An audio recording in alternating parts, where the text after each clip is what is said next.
My name is Adrian Nantchev, and this channel is all about helping you become a remarkable entrepreneur.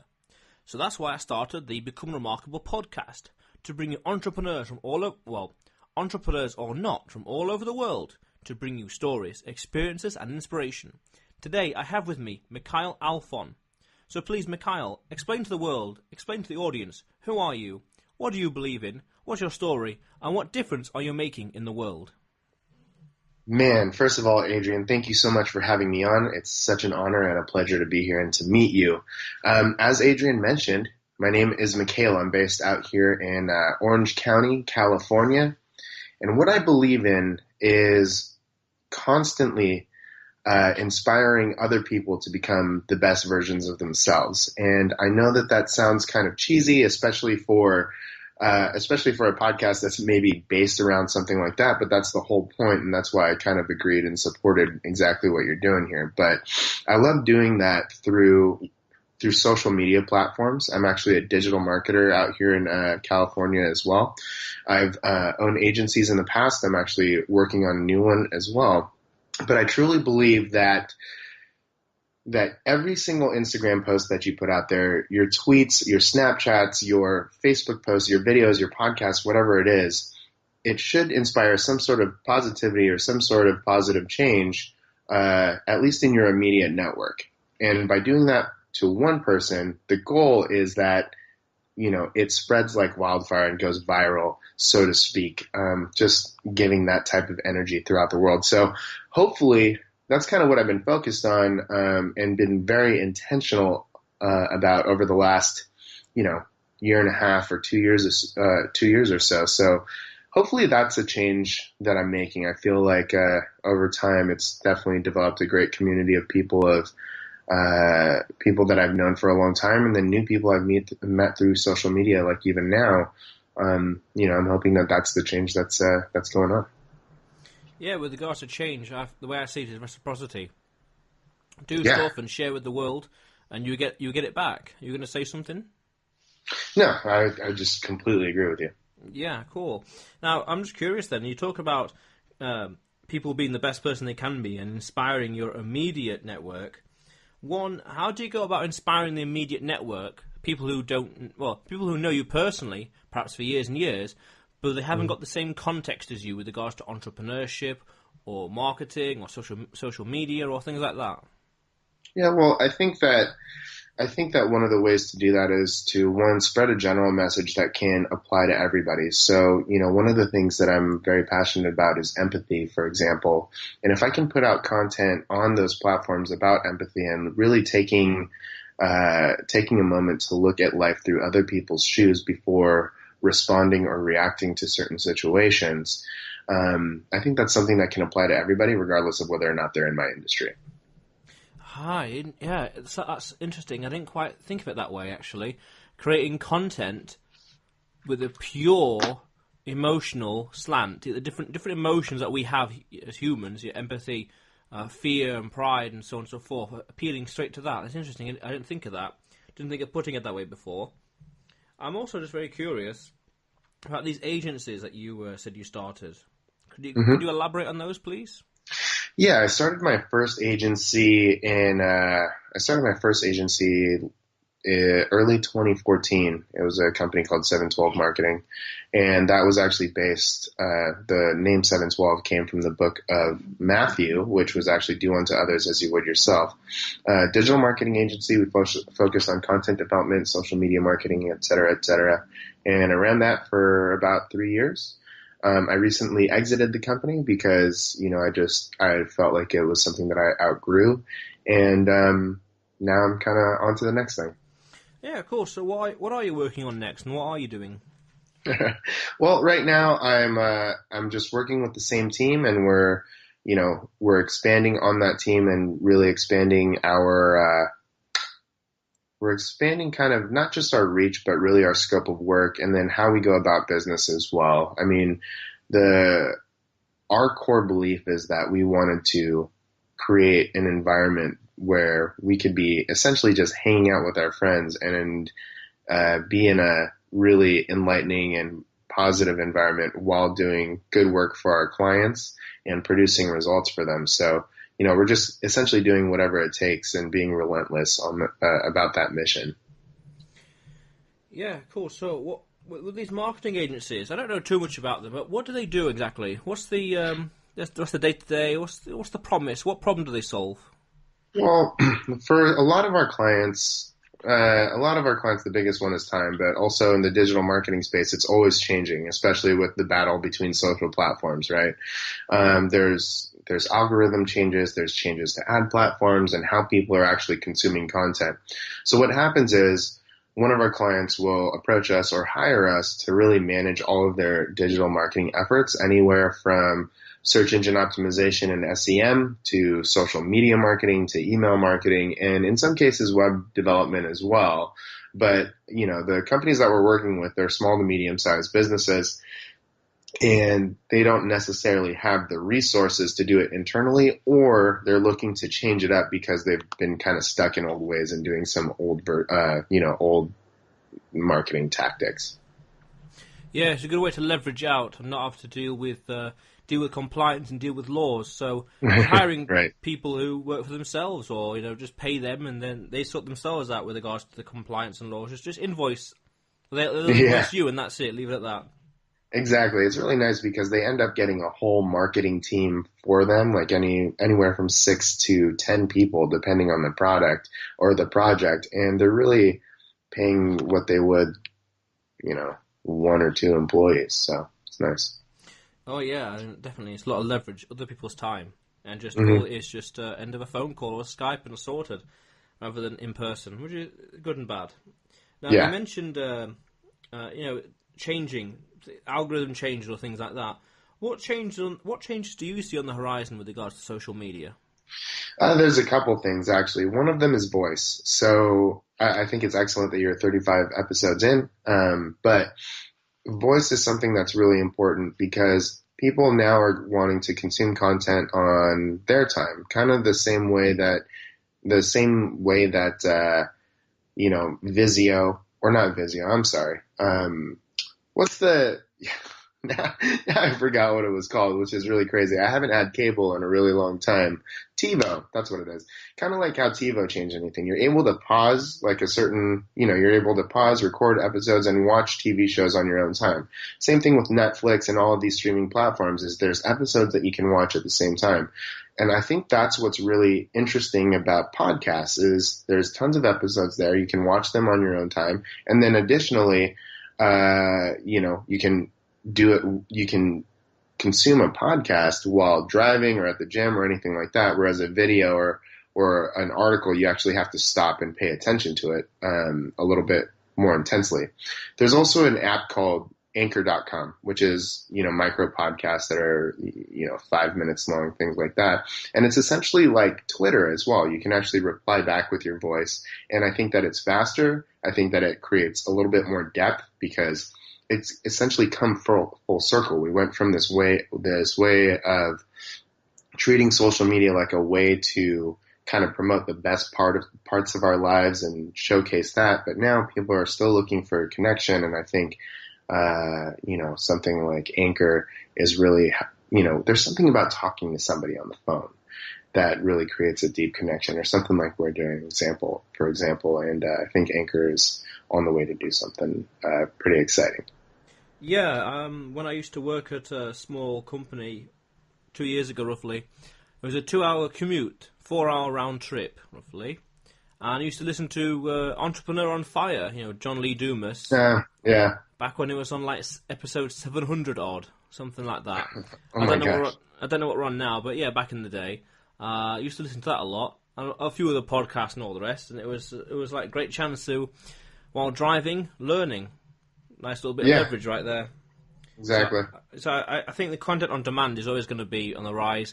The thing that kind of worries me is that the supply of content and conversations and people online will forever grow upwards, and the demand will not grow as fast as that or as steep as that. So that's the thing that does concern me. That's why I believe you've got to make it very specific, very tailored, so the demand is totally tailored to you, because you can create you can create content that gets a lot of views instantaneously, despite Right. what the demand is, because these people Mm-hmm. follow you. These people that they subscribe to you, and that's, as a side note, that's also why I believe that SEO is dying, or not Mm-hmm. as important, because social media just allows you to get notifications on your phone when the latest YouTube video is up or things like that, and that you Sure. can't beat that with SEO. It's just instantaneous. Forget about it. Yeah. Yeah, I think that those are, in regards to SEO and social media, I always look at SEO and search engine marketing as a way to be found, whereas social media is really a way to be discovered, right? Because when you're serving ads, it's based on interest as opposed to search criteria. So I think that's at least for anybody that might be in the marketing space, for them to look at that as like, hey, if you want to come up under, best chiropractor type of thing, that's search engine optimization is where it's at. If you want to be discovered and not wait for people to search for you, then, you use social media for that. Yeah, the way I say it is that you're in Orange County. If you want to get from Orange County to Seattle, how are you going to get there? You can walk, drive, get the train, or get the plane. And focusing purely on SEO is like walking to Seattle. There's better, faster, easier ways to get to the journey than just focusing purely on that. That's a really good point. Thank you. And I agree purely it's just been found, because when you can be discovered through search engine optimization and Google search page 1, for example, that's essentially customer acquisition cost of 0. So essentially, it's a free sale. It didn't cost you anything in marketing advertisement to get to, which is pretty cool. But my only caveat to that is, I would want to focus on SEO with 2 other search engines, one called DuckDuckGo and the other one called Million Short. And whenever when I'm searching for something, I will use Million Short, because that shows results that Google overlooks or doesn't show you on page 1. You can always find some different results or something else that not everyone knows about on page 1, but I would go from page 1 to 10 on Million Short, because there are things that Google might overlook or might think is not quite accurate, or SEO isn't got to scratch. There's always something else that you can discover. I'd use it as a supplement alongside Google to do SEO for, and when I'm searching for things. Interesting. I'm going to have to check that out. Yeah, Million Short and DuckDuckGo only recently rediscovered that, and it's like that's really just same as Google, but it's not tracked. But Million Short, so often there are some different results, and those things could be useful or not useful. But I'm also very curious. You said that you started a marketing agency, 712, which is based on Matthew, the book of Matthew. So how does someone go about starting an agency? Is it as simple as getting some people together that are smart at marketing, getting things like Hootsuite, premium membership, and then able to schedule stuff out? And how does it go? How does that happen? Yeah, and as far as starting an agency is concerned, I think the first thing that you have to do is understand what you're going to be providing to your client and making sure that you have the resources to actually execute on those. I am not a big believer in selling something that you can't provide. As a matter of fact, you should know everything about what you're selling before you decide to actually create that transaction. So the first thing is make sure that you have the network. With me, I actually did all the work myself in the beginning, and then it just kind of turned into an agency when the workload was too much. After that, it's really building great relationships with different service providers or vendors. So whether it's a copywriter, graphic designer, photographer, anything like that, you want to make sure that you have good relationships with them, because the agency life is difficult. Clients are very demanding, and you need to find people that you trust and you can work with, and also understand your vision. So being able to communicate your vision properly to these people that you may not have really done a lot of work with yet is also very important. And then over time, you can, as the work comes in more and more, you can hire them on as full-time and and then use them for other things like promoting your own company or things like that. But first things first, making sure that your network is all put together. With regards to getting your network and building a team, you mentioned trust and making sure you get the good kind of people you want. What do you look for in the people when working in your agency? That's interesting. I think for me, I'll be honest, I feel like I have a really good sense for whether or not somebody's on the same page as I am. Within the first 2 minutes of a conversation, I can typically tell whether or not I want to work with somebody, and it's worked out pretty well so far. But outside of that, I like to hear about, how they treat their clients. I really, it's just a thing that I used to play poker professionally for 3 years, so I got really in tune with people's, whether it was their speech, their body language, or anything like that. It's just kind of a sense thing for me, to be honest, Adrian. I've heard that you can learn a lot about someone when you sit down and have a drink with them. Mm-hmm. I think that you can learn a lot about somebody when you sit down and have a drink with them. You learn the most about somebody when they have everything in the world, and you find out the true character of a person when it becomes between them and their money. Right. Yeah, definitely, because the money amplifies the person that you currently are, or the person you really are. Right. Yeah, so what is it you're working on next? Well, right now I'm just doing the same thing, working on the agency, building up a new team, making it bigger. I'm not 100% which way I want to go with that, whether I want it to be a scaled out agency or if it's like a lifestyle team type of thing. But I think that's something that I'm going to do for a very long time. I'm very interested in marketing. I love the digital space, especially with social media and producing content. So I think I'm always going to find a way to, essentially make a living off of doing that and empowering the people around me as well to make a living doing that as well. Outside of that, I actually started my own podcast called A Day in the Life. And it's very similar to this where, I'm just interviewing anybody in any walk of life, trying to gain empathy for them, right? So whether it's a marathon runner, a single mom, hopefully in the future, somebody homeless or dealing with, terminal illness, that type of thing. I really want to dig into their heart and their mind and figure out, what exactly makes them tick, what keeps them going, and what are they struggling with, so that the audience can really take a day. It goes back to the initial mission of, empathy. Really take a moment to see what it would be like in somebody else's shoes and understand how blessed we actually are. Yeah, I must get some more information about you and your podcast at the end of this podcast, in fact, because that sounds very curious. Yeah. And I find that doing podcasts are a good strategy when it comes to being discovered, actually, and found online. I had a podcast a few years ago, 2 or so years ago, just over 2 years ago, that was to do with the video game developers, the Daily Dev Talk, where I talk to people making video games all over the world, talk about their game, the strategy, the techniques, the software, the hardware, what kind of things they recommend or books they recommend. And I got to around 60 episodes in, and I essentially lost interest in the sector. And about 3 weeks ago, I was on the fence, 3.5, 4 weeks ago, I was on the fence about doing a podcast.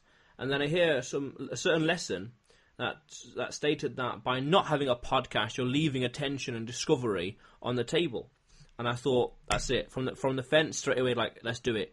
And that was a Monday. And then by Wednesday, I had episode 1 recorded and uploaded. Wow. Thank you. I had all the hardware, all the experience, except this time I did a much more leaner approach. I didn't really go with jumping on iTunes just yet. And I'm now actually starting to be a victim of my own success right now, where I've got so many podcasts to record. Like after this, I have 3 in a row to record.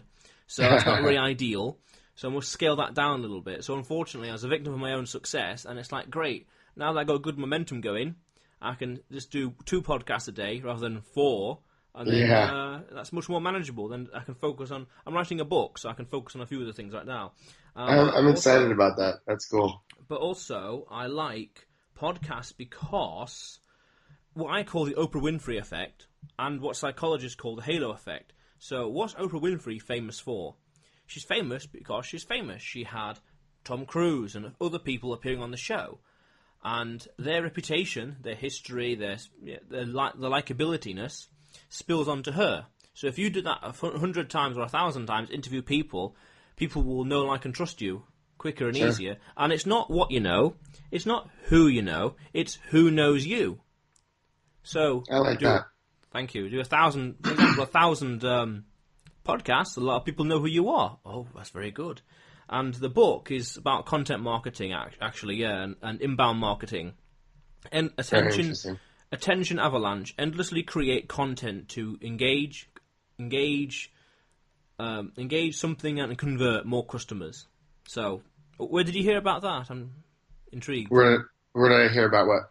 When I mentioned my book, you said you heard about it. Oh no, I said I was very excited for that.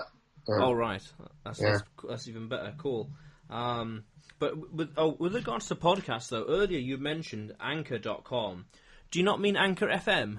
Yeah, sorry, Anchor FM. Yeah, what is that exactly? Because I heard that's good for podcasts, but yeah, it's like Twitter for voice. So essentially, what you can do is create a station for yourself, similar to SoundCloud, but it's a lot smaller than that. What happens is you can record 5-minute podcasts on it, and then you put that little bit of content up, and it stays on your station for 24 hours. Now you also have the option to turn it into an episode, and if you turn it into an episode, Anchor will actually automatically put it onto different platforms like Google Play, iTunes, and things like that, and creates an actual podcast channel for you as well. The other advantage of Anchor.fm is that you can also do interviews pretty seamlessly. Like you can essentially do a phone call, and it rings on the other person's line. It records it for you, it transcribes it for you, and even creates a little video for you as well with all the text in it. And I think that that feature is actually really cool. I don't use it to record my actual podcast though, because you can't really control the quality of the sound very much. And also when it does create that podcast channel for you, it has like a bumper that says this podcast was created for free by Anchor.fm. And I just didn't really want that for my personal brand. Yeah, because I want to get this podcast onto iTunes. But I just jumped straight into it onto YouTube, and I thought, then we'll figure it out later on. And once I've slowed down a little bit, then I want to look into iTunes again. I used to use Podbean, and they were all right. And then I heard about Anchor FM on a few episodes ago. I really can't remember which one. And then I was thinking, that sounds good. I'll just host all these podcasts on there, and then it posts it to iTunes and elsewhere. I thought that's really great. And that 15-second thing, it's like, so I want to look into that. But is it purely just for short form content, no long form? If you're recording by yourself, it gives you 5 minutes to record. If you do an interview, it can be long form. I haven't gone past 30 minutes on an interview on that, but you can do a 30-minute interview, at least. Yeah. Well, I want to look into that, but it depends.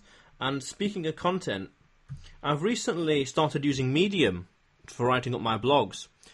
What do you think to all these different social medias out there? I think that there is a lot. I think that Medium is definitely very important. I think Anchor is getting a lot of attention as well.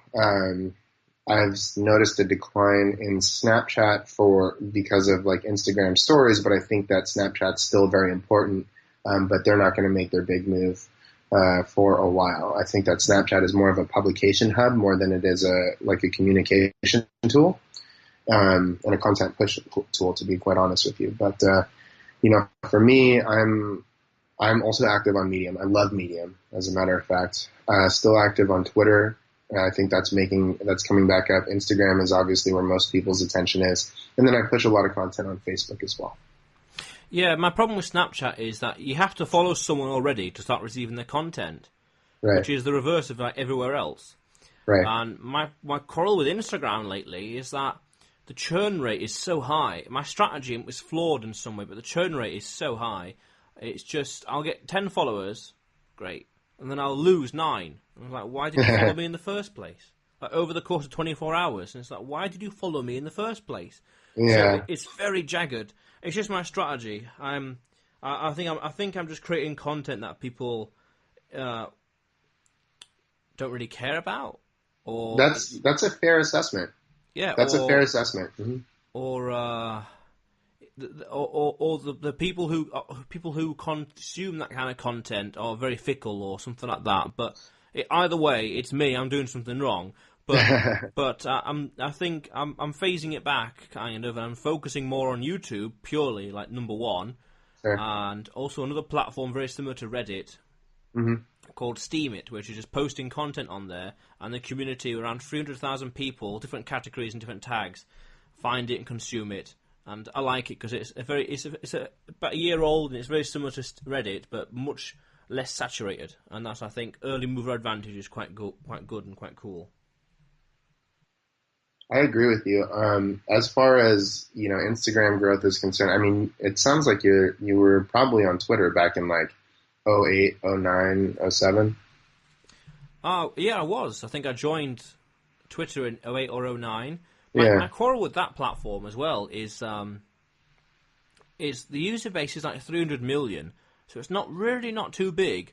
But the interesting thing is, like, newspapers, news agencies, they always quote the Twitter, and they often quote a picture on Instagram or quote something on Facebook. So it's like the world communicates through Twitter, and it's like such and such said this, or people did that, or so and so said this silly thing, or whatever, or this tweet by whoever did these things here and there, and it's like that's the place to be. But I've heard that unless you're somebody, you're not really going to be found too easily on there.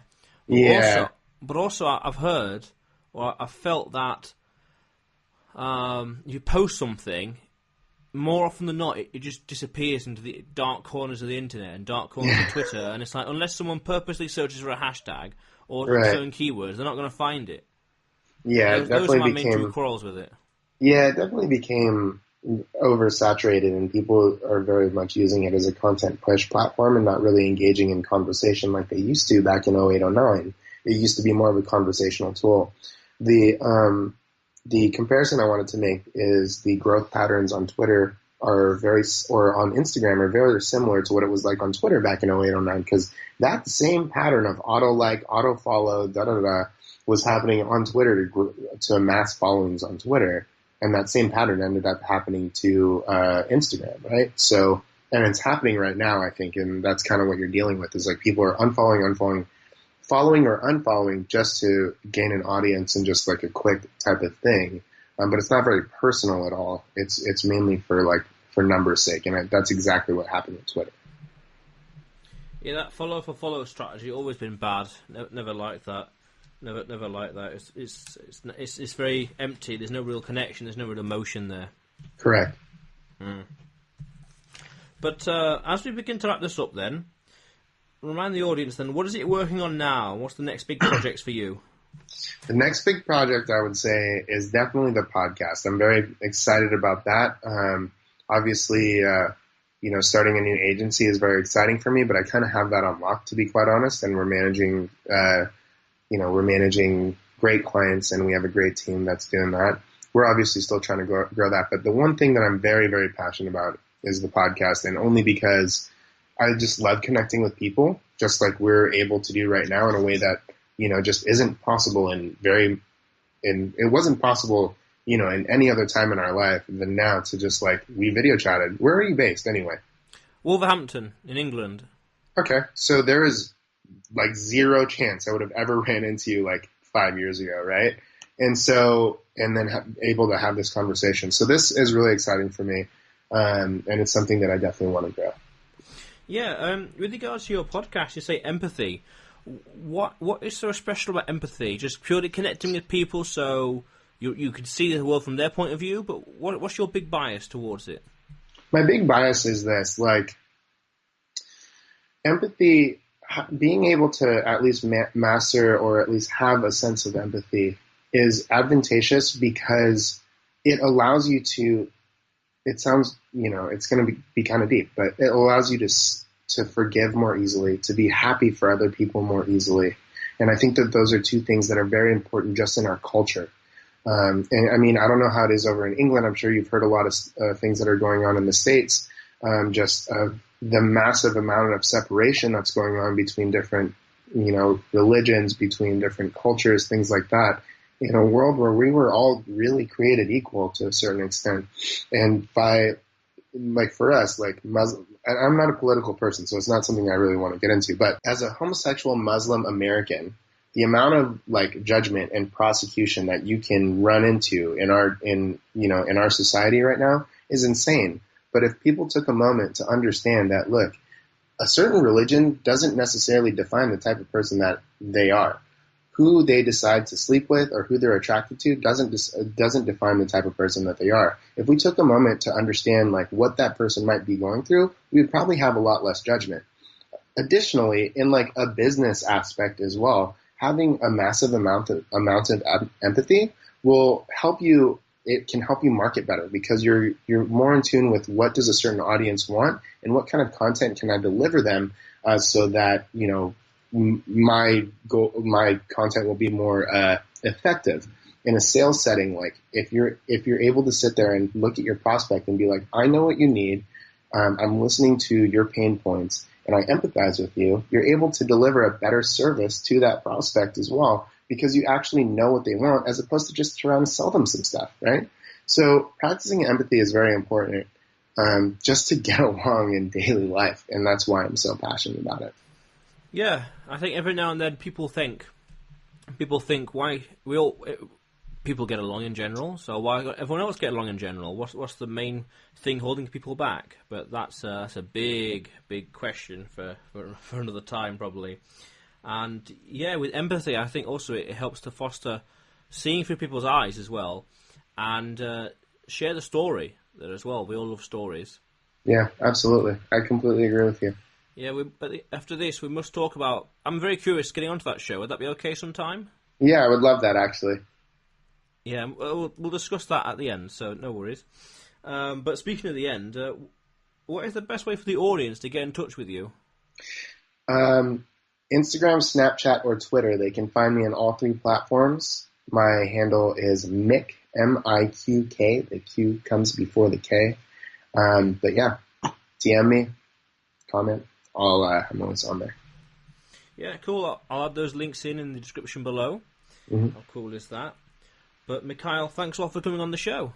Yeah, absolutely. Thank you so much for having me. It was such a pleasure. Yeah, thanks a lot. And ladies and gentlemen at home, if you haven't already, click on the subscribe button below, if you're on YouTube of course, click on the subscribe button below and press the bell notification right next to it for the latest uploads. And if you're watching this on Steemit, give it an upvote, and follow me as well, because either way there is plenty more content to come and plenty more podcasts, because this channel is all about helping you become a remarkable entrepreneur. So go out there today and do something remarkable. How cool is that? Very cool.